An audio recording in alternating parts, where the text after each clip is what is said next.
Good afternoon.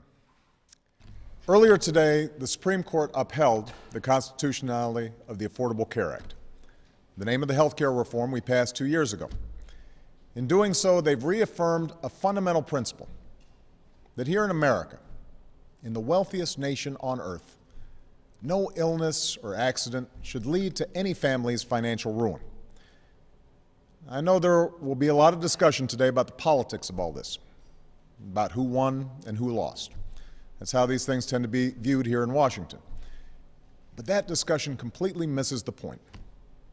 Whatever the politics, today's decision was a victory for people all over this country whose lives will be more secure because of this law and the Supreme Court's decision to uphold it.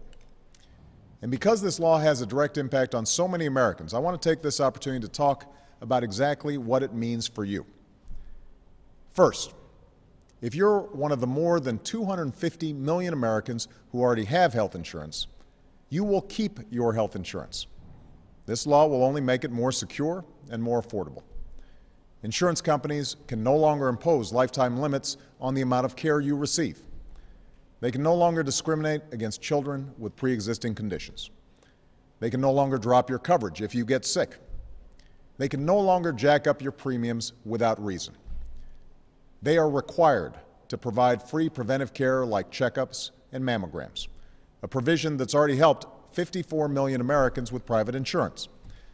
And by this August, nearly 13 million of you will receive a rebate from your insurance company because it spent too much on things like administrative costs and CEO bonuses and not enough on your health care. There's more. Because of the Affordable Care Act, young adults under the age of 26 are able to stay on their parents' health care plans, a provision that's already helped 6 million young Americans.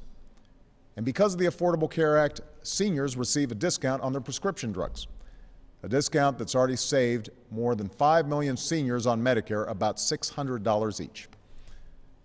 All of this is happening because of the Affordable Care Act. These provisions provide common sense protections for middle-class families, and they enjoy broad popular support. And thanks to today's decision, all of these benefits and protections will continue for Americans who already have health insurance. Now, if you're one of the 30 million Americans who don't yet have health insurance, starting in 2014, this law will offer you an array of quality, affordable private health insurance plans to choose from. Each state will take the lead in designing their own menu of options. And if states can come up with even better ways of covering more people at the same quality and cost, this law allows them to do that too. And I've asked Congress to help speed up that process and give states this flexibility in year one. Once states set up these health insurance marketplaces, known as exchanges, insurance companies will no longer be able to discriminate against any American with a pre-existing health condition. They won't be able to charge you more just because you're a woman. They won't be able to bill you into bankruptcy. If you're sick, you'll finally have the same chance to get quality, affordable health care as everyone else. And if you can't afford the premiums, you'll receive a credit that helps pay for it. Today, the Supreme Court also upheld the principle that people who can afford health insurance should take the responsibility to buy health insurance. This is important for two reasons. First, when uninsured people who can afford coverage get sick and show up at the emergency room for care, the rest of us end up paying for their care in the form of higher premiums. And second, if you ask insurance companies to cover people with pre-existing conditions but don't require people who can afford it to buy their own insurance, some folks might wait until they're sick to buy the care they need, which would also drive up everybody else's premiums. That's why, even though I knew it wouldn't be politically popular and resisted the idea when I ran for this office, we ultimately included a provision in the Affordable Care Act that people who can afford to buy health insurance should take the responsibility to do so. In fact, this idea has enjoyed support from members of both parties, including the current Republican nominee for president. Still, I know the debate over this law has been divisive.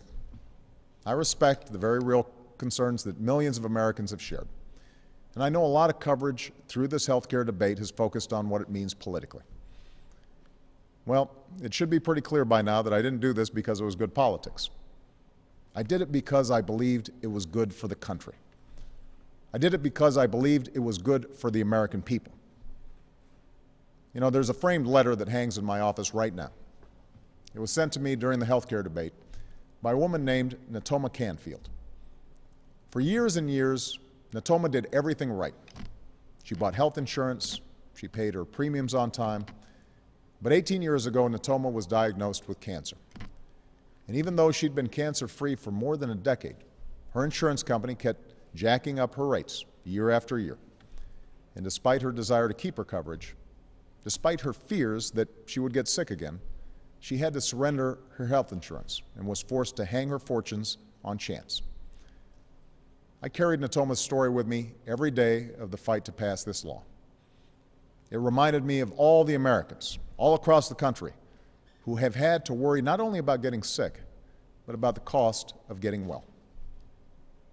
Natoma is well today, and because of this law, there are other Americans, other sons and daughters, brothers and sisters, fathers and mothers, who will not have to hang their fortunes on chance. These are the Americans for whom we passed this law. The highest court in the land has now spoken. We will continue to implement this law, and we'll work together to improve on it where we can. But what we won't do, what the country can't afford to do, is refight the political battles of 2 years ago, or go back to the way things were. With today's announcement, it's time for us to move forward, to implement, and where necessary, improve on this law. And now's the time to keep our focus on the most urgent challenge of our time, putting people back to work, paying down our debt, and building an economy where people can have confidence that if they work hard, they can get ahead. But today, I'm as confident as ever that when we look back 5 years from now, or 10 years from now, or 20 years from now, we'll be better off because we had the courage to pass this law and keep moving forward. Thank you. God bless you, and God bless America.